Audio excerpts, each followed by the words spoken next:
In today's episode, we talk about a nationwide ticketing scam that has exposed how illegal software networks are gaming the railway booking system. We also take a look at the Supreme Court's latest verdict in the 2006 Nithari case. But we begin today with the blast near the Red Fort that claimed 13 lives and what investigators believe may be its link to a terror module busted in Faridabad. Hi, I'm Ichha Sharma, and you're listening to Three Things, the Indian Express news show.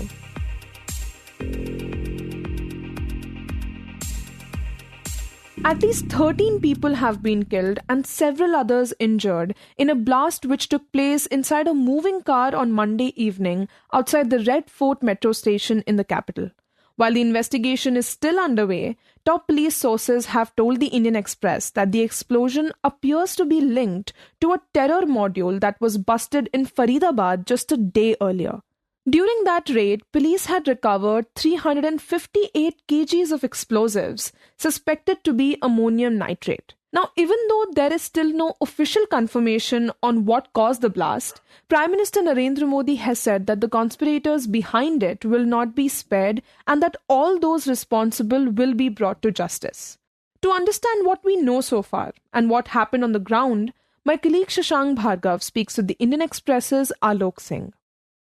Alok, the blast took place on Monday evening near Chandni Chowk.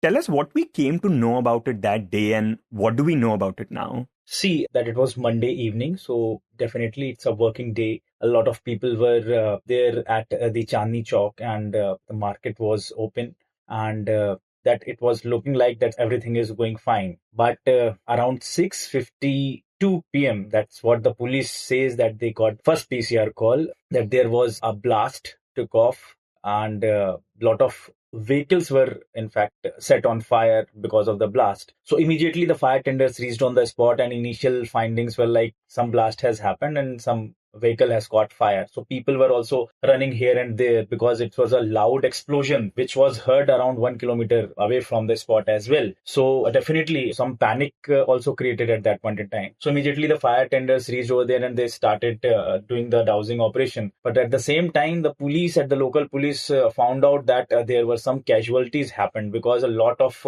people were died on the spots because their body parts were lying over there. So definitely it was looking like a terror blast or something like that, intentional blast or like some explosives were there in the car or any of the vehicles, because it happened, if you see, just a few steps from the Red Fort, that the main red light of the Red Fort. So the main red light of the Red Fort that is connecting Chandni Chowk. From there only the Chandni Chowk market starts, if you ever visited that particular place. Right, and Chandni Chowk, of course, is very famous, but in case people are not familiar with it, it is a very, very busy area. Chandni Chowk is one of the busiest markets in Delhi, and even leading up to it, the place is very, very crowded. Yeah, so the road which we are talking about where this incident happened, it's the center of the two metro stations gate number 1 of Red Fort and gate number 4 of the Red Fort. So at one side, it's a gate number 1 because it's a underground metro. So at one side, it's a gate number 1 and other side, it's a gate number 4. So this is the Netaji Subhash Marg, what we call it. And what the police initial findings are suggesting that the car was heading towards Daryaganj. And as soon as it reached to closer to the Red Fort, red light, the car is stopped because of the red light. Yeah, of course. So there was a red light and it stopped for a few seconds or few minutes. At the same time, the blast took off.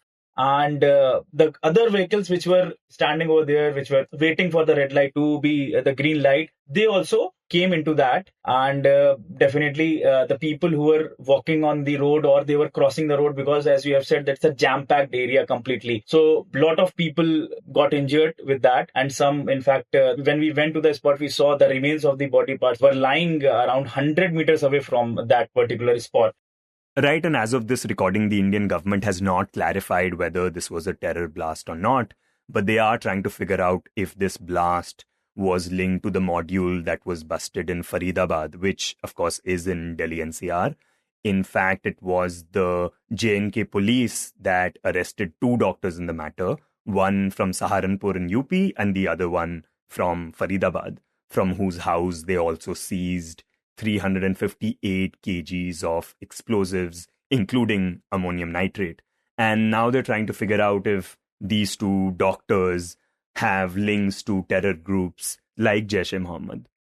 Yes, absolutely. So the thing is, there is a module what the agencies are saying right now. This is a Faridabad module because these people who are basically native of Pulwama and Jammu Kashmir, other parts, and they were trying to do something or they were planning to execute some terror activities, not only in Delhi but in the NCR region or in the other parts of the country. So that is why the whole operation was being done by the Jammu and Kashmir police and the security agencies. So in that process, if you see, while they were doing this whole exercise, at the same time this blast took off. So definitely there is the possibility of the links between these two developments. So right now the police is trying to join the dots and connect the dots of how this whole operation was done and how it is connected to this blasts. So right now the security agencies, if you talk about NIA, NSG, Delhi Police, Special Cell, which is anti-terror unit of Delhi Police, they are all at the spot. Yesterday also they came, they collected the exhibits, and yes, definitely the police has to ascertain what kind of material it was. It is looking like an ammonium nitrate and other detonators and other explosive which were there in the car. So yes, so that is what is right now happening. And Alok, can you tell us when was the last time something like this happened in Delhi? Well, if you see particularly when the people lost their lives, it was in 2008. That was a serial blast. If you see that, where a lot of people lost their lives in when there was the blast in Sarojini Nagar, in Karol Bagh, and in the Connaught Place, that the Barakhamba Road. So that was one of the blast, and it was done by IM. That was the new module that came up at those time. But the Delhi Police Special Cell and other security agencies, they neutralized this IM module, that you do not hear the Indian Mujahideen people are operating or their sleeper cells are active at any parts of the country. So right now we can say that in this blast, the role of JEM, that is yet to be ascertained. But if you talk about the previous blast before 2008, that the serial blast, there was 1997 when the national capital was jolted by many of the serial blasts.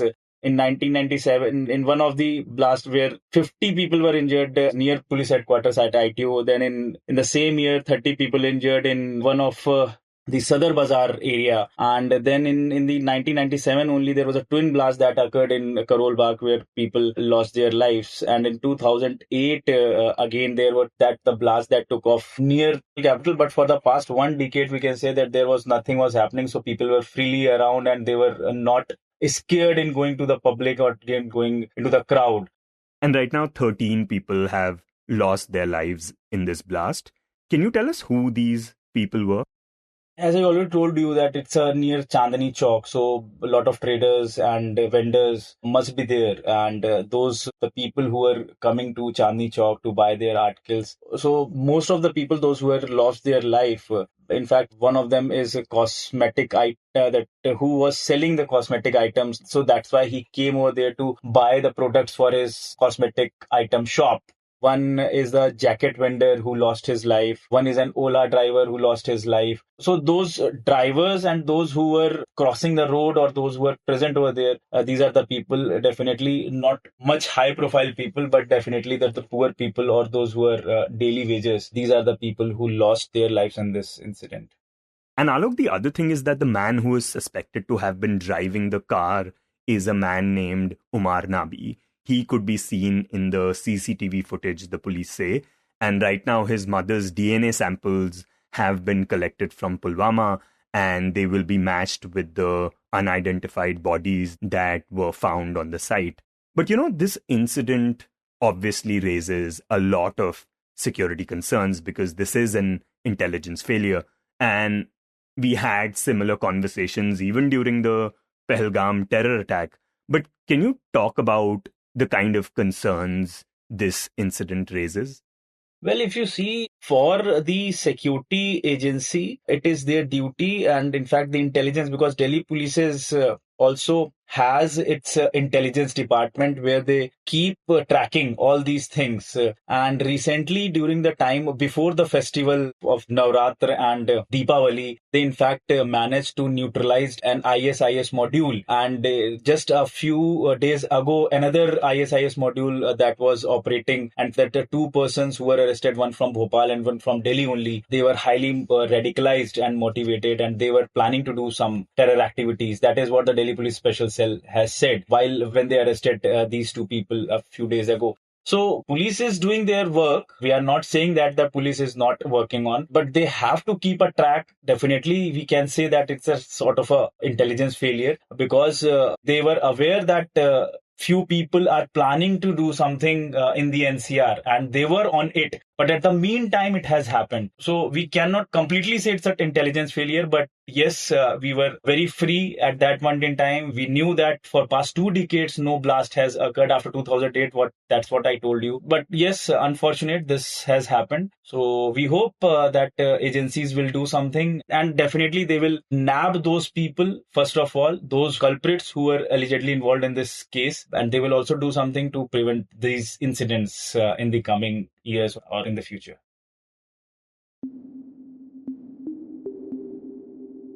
And next, we shift our focus to a nationwide ticketing scam. Every morning, when the Indian Railways opens its online ticketing window, millions of passengers log on ready to book their seats. But before most of them can fill in their details, the tickets are gone. It's a problem that many of us have encountered in the past. And what you probably know is that this is not a problem faced by ticketing agents. Now, officials say that this is because behind the scenes, a digital network is already at work, running tools designed to hack India's ticketing system and book seats in under 15 seconds. So to counter this nationwide ticketing scam, the Railway Protection Force has now launched a major crackdown on what it calls a parallel digital racket, a nationwide web of developers, super sellers, and touts who profit off the chaos. To understand how this illegal system works and how the Railways is trying to fight back, we speak to the Indian Express's Mohomed Thaver, who begins by outlining the scam for us.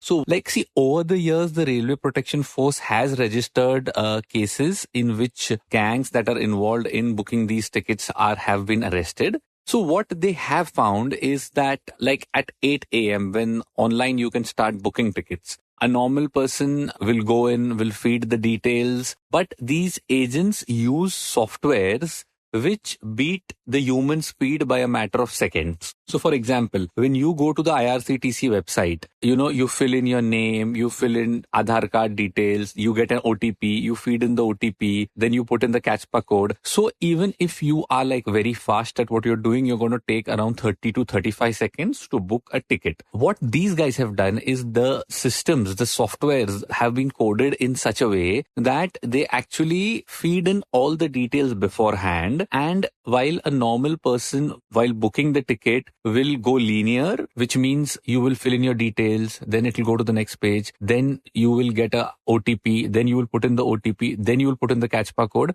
The apps are built in such a way that all these systems take place parallelly. So while one system is feeding details, the other system has already fed in the Aadhaar details, already got the OTP request and fed the OTP. At the same time, the third system has already filled in the CACHPA code. So it is working thrice as fast as you. So they managed to get a ticket booked within 15 seconds or 17 seconds. I mean, what actually drew me to the story initially was that, these softwares also tend to have very fancy names. The latest one, the most fancy one is called BrahMos. Then there is Tesla. Then a software is called Avengers. One is called Dr. Doom. So these are different systems using which, these tickets are cornered. And the access of these softwares is given to, so they are called super sellers. Super sellers are given access to these softwares for a price. They then pass it on to the other agents and so on and so forth till the time the last out at the bottom gets access to this. Right, and Mohammed, as you mentioned, these software pre-fill passenger details, generate OTPs, and enter captchas simultaneously. So how is that possible when captchas are meant to prevent bots? Yeah, that is the shocking bit because, in fact, there are certain inbuilt checks and balances which ensure that such things should not happen. And that is what even, see, at the end of the day, the RPF, the Railway Protection Force, is also not a technical organization. So, but the coding is done in such a manner, like, for example, even as far as an OTP is concerned, when you're making a payment, like as per the National Payments Corporation of India, the OTP should not be automatically filled in. Very purpose of a CAPTCHA code is to ensure that bots don't take over the system. But see, the way it also works, surprisingly and rather interestingly, one of the first cases that was busted was by the CBI in 2017. And what they found was actually the main guy who was involved was the guy who was involved in setting up of the IRCTC software ticketing system. So that person knew what are the vulnerabilities of the system, and he exploited that by taking help of coders and creating a software in such a way that they could exploit the vulnerabilities of the system and then create such software. So it is in a way a cat and mouse game that goes on between the railway police and these touts and agents, where the government, the railways will try to fix in one loophole. Then those guys will kind of come up with a software that is much more advanced. Like the latest software, BrahMos, is much more advanced. So they also keep taking measures as soon as there are, like recently the railways has started a measure whereby only people who have Aadhaar verified can book tickets, where agents would ideally not have so many Aadhaar cards to book so many tickets. The agents have responded to that by using the Aadhaar card numbers of the people who want their tickets booked as well. So this is a perennial cat and mouse game that goes on wherein railways try. And it is at the level of software where railways tries to upgrade its software. IRCTC, it is at the level of adding in necessity for more documentation, but this kind of keeps going on, and somehow the agents always tend to kind of be one step ahead of these guys. Right, and so what do we know about the people behind this? Yes, so like I said, see, in different cases, there are different people involved. Like the first case was the one in which the person who had actually set up when railways had started allowing online booking of tickets, when the system was set up, he was involved there. And even in other cases, these are people, a lot of the guys who are right at the top are people who have been closely associated or have been closely tracking the railways, who have seen the migration from ticketing window booking to online booking, who know what is required. They then just hire in freelancers, people, coders and things like that, and give them specific set of instructions that we want a software that is built in a particular manner because they know the weaknesses of the IRCTC system. And, that is how these guys have been able to kind of constantly be one step ahead. In fact, in certain scenarios, also there are issues between the railway. See, IRCTC by itself is a separate body that looks into ticketing. So how much access do the railways corps actually have as far as, accessing the IRCTC data? How cooperative is IRCTC? See, because at the end of the day, IRCTC is it's involved with the ticketing, and for them, as far as the tickets are being booked, that is their priority. So cops also struggle in getting data and things like that. And because there are more than one bodies involved, sometimes the entire process gets a bit complicated, and these touts kind of tend to use that to their advantage. And Mohammed, how much do these software cost? Like, how much do these agents end up paying for it? So see, the way it works, if you go online, and in fact, I tried that. I went online and I tried Tesla, BrahMos, and if you see, there are packages available online, but I don't know whether a person without any knowledge can use this. But what we have been told is generally, like, these super sellers will sell these softwares to the agents for like 1,500 or 2,500 per month. So in a month, all an agent needs to do is pay 1,500, 2,000, get access to the software, and then through that you can issue multiple tickets. The latest one, which is supposed to be high-end, BrahMos, in that they say that it actually charges like per ticket, like per PNR, it charges 99 because the success rate of that is much more. Because see, even with these softwares, it's not a foolproof thing. Sometimes it works, sometimes it doesn't, but the latest is supposed to be BrahMos, which is more successful. So surprisingly though, there are WhatsApp groups where all of this is going on, and it's in a way open secret. Like you can go on Google and you will find these software. So it's almost like a parallel system that has been working. And, one does get a sense that the railway police in that sense, like the enormity of the task in front of them, because now a lot of people also who have realized that, you will not be able to book tickets online if you try. So a lot of people have migrated to just directly approaching the agents and paying them extra money, especially when it comes to the festive season, like, for example, especially trains going to North Indian states like UP, Bihar during the festive season. It is almost next to impossible for you to get a ticket, for you to book a ticket online online and get it, especially for Tatkal and all. So in a lot of these cases, they directly approach these agents. So this is unfortunately also become like a parallel system.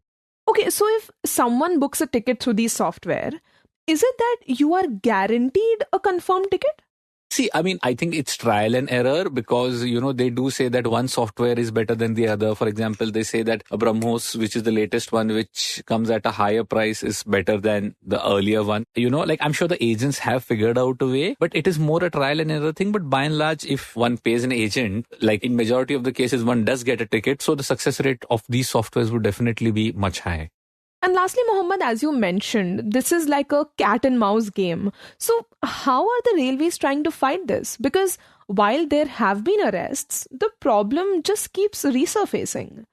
Yeah, that is the point. I mean, the extent of the system is so large that one would have expected that more steps would be taken. Every once in a while, there is a big case that is done. But I think they would also need a very systemic approach to this because the network is so strong. There are whispers that people within the system are also involved or don't care much. So I don't think it remains at the level of the railway police itself. Although the railways every once in a while keeps taking steps. Like I mentioned earlier this year, they said that you need to have an Aadhaar verified account to book tickets. So they keep taking these steps. But one does feel that these steps, pale in comparison to the scale at which, this entire scam works. So, I mean, it definitely would need much more systemic approach from the administration, which one gets a sense is not there at this stage, at the level that it should be.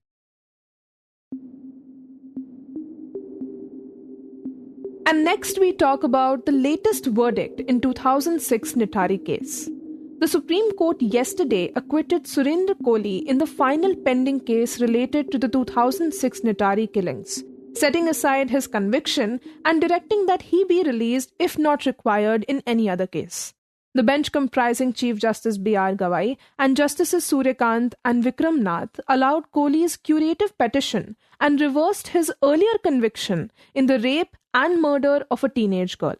The Nithari killings came to light on the 29th of December 2006, when skeletal remains of 8 children were discovered in a drain behind the Noida home of businessman Moninder Singh Pandher, where Koli worked as a domestic help. Further searches led to the recovery of additional skeletal remains belonging to mostly poor children and young women who had gone missing from the surrounding area. Both Pandher and Koli were arrested in December 2006 and charged with multiple counts of abduction, rape, murder, and destruction of evidence. The Central Bureau of Investigation, which took over the probe, registered 19 FIRs in total. Koli was accused of killing several girls, dismembering their bodies, and disposing of the remains in the backyard. A special CBI court in Ghaziabad sentenced both Koli and Pandher to death in several of these cases. On appeal, the Allahabad High Court in October 2023 acquitted Koli in 12 cases and Pandher in 2, citing lack of evidence and inconsistencies in witness testimonies.